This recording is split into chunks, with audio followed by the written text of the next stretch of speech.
เตือนให้เราเข้าใจชีวิตเริ่มต้นที่คำว่าฝ่าฟันขอเพียงใจเราเท่านั้นไม่หวั่นไหวบทชีวิตของเราจะทำให้มีความหมายในค่ำคืนที่ฟ้านั้นไม่มีดาวอยู่ตรงนี้ฉันยังคงก้าวไปและยังคงมีรักเธอเป็นแสงนำไปในคืนที่ลง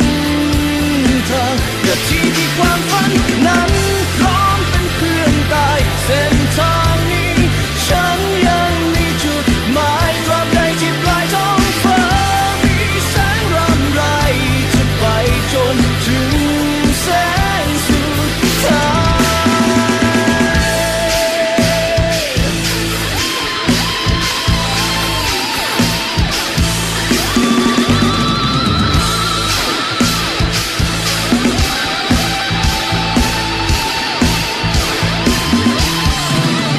ความเดียวดายในคืนเหน็บหนาว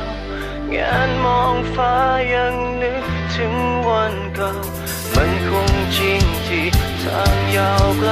ก่อนหัวใจก็เฝ้าเวลากับความมืดมิดขอให้รักยังคุ้มครองเราอยู่เติมพลังให้ใจดวงนี้ไม่ยอมแพ้ในค่ำคืนที่ฟ้า